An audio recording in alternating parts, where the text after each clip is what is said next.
Hey everyone, this is Mika, and you're watching Black Girl with Glasses on YouTube. Um, I feel bad because I said I wanted to talk about the immortal life of Henrietta Lacks this week. However, that project is taking longer than necessary because I want to do that book justice, and I'm a bit of a perfectionist when it comes to book reviews. So please bear with me, and I will have it done. But what I do want to talk about, and I actually wrote an article about this too, is what happened to Azealia Banks not too long ago. About a couple of weeks ago, she was thrown out of a party by actor Russel Crowe. According to TMZ, Banks laughed at Crowe's choice of music and called him an old white man.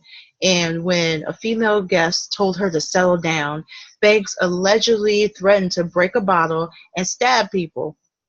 Then she picked up a bottle and threw it back, and drew it back, which prompted Crowe to pick her up and toss her out of this party. That's the witness account of the altercation, but that's not what Banks says. The next day, she posted on Twitter that Crowe choked her, threw her out of the party, called her the N-word before spitting on her. She since filed a police report, went to the press demanding an apology from the actor, said that there was going to be a tape released of the altercation. Meanwhile, Crowe and his people are being quiet about it. I have not heard anything from him, as of yet. So this whole thing has me thinking. If I'm not gonna lie, at first when I heard this story, I'm thinking to myself, "My God, what the fuck did she do now? Like, what did she do?"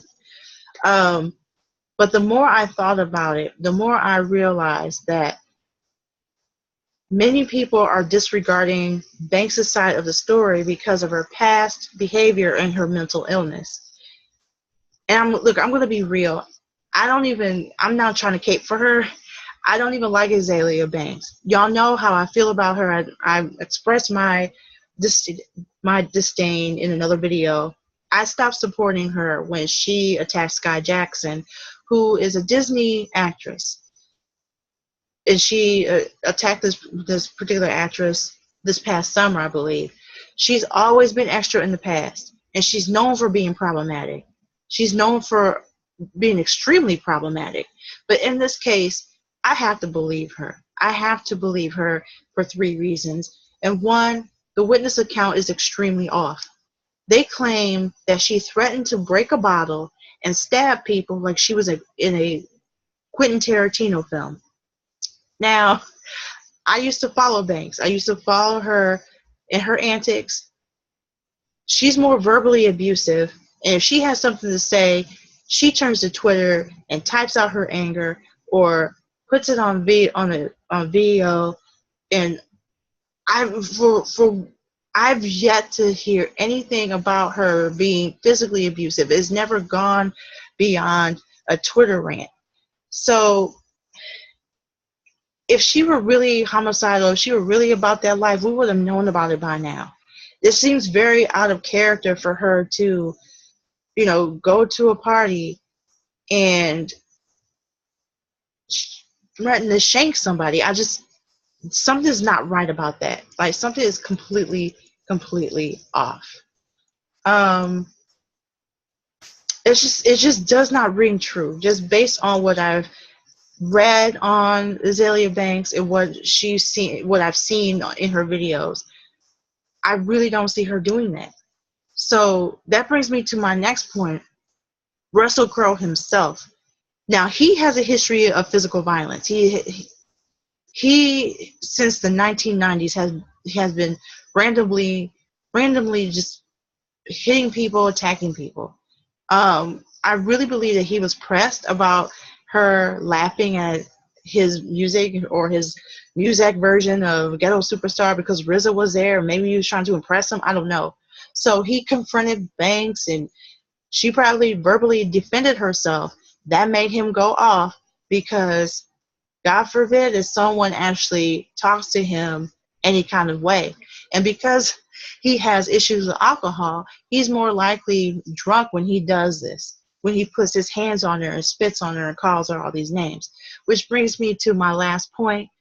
She filed a police report, okay, soon after the altercation took place, which tells me that she's telling the truth, okay? She's known for a lot of things, but she is not known for lying. She's not going to lie on this random white celebrity or anyone for that matter. She has nothing to gain from it because of her past behavior, because of her mental illness, and because she's trying to hang on to what little social capital she has left. She no longer has a huge fan base, at least here in the United States, because of her behavior. A lot of people pretty much left her alone after that whole thing with Scott Jackson. So I highly doubt that she would just up and lie on Russell Crowe for no reason. She filed a police report, and she went to the press, and she went to Twitter and basically told everyone what happened. She's very vocal about what happened. If you are lying, knowing full well that sooner or later evidence is going to come out, I really don't see her putting herself at risk. I don't see her putting her career at risk. So despite all these facts, though, Banks is not seen as a victim of violence, but the crazy black woman who deserves to be attacked because of her behavior and because of her mental illness, or using it to manipulate her fans. But those dismissing her, they don't realize that Russell Crowe knew that she'd be written off because of her issues. He literally used his white privilege and false sense of entitlement to make this woman seem unstable to the general public. And because he's never been held accountable for his violent behavior, he is going to get away with verbally and physically assaulting a black woman. That's for real. Unfortunately, he's going to get away with this. Which is why I feel, in this case, all those reasons I talked about, those reasons alone are the reasons why Azealia Banks, in this case, needs to be believed and very much heard. Otherwise, this is not her crying wolf. This is not her crying wolf at all. Just based on her behavioral patterns in the past, I've never seen her just up and lie on anyone like this. So I believe that this is real. She's not a crying wolf. She's not using white supremacy, as a reason for this, that, and the third. This man put his hands on her because he felt entitled to do so. And as a result, she is shell-shocked. She is triggered. She is very much affected mentally and emotionally, because of what happened to her. And just like any victim of violence, she needs to be believed, and her experiences need to be validated. I would not be saying this if I believed that she was not telling the truth.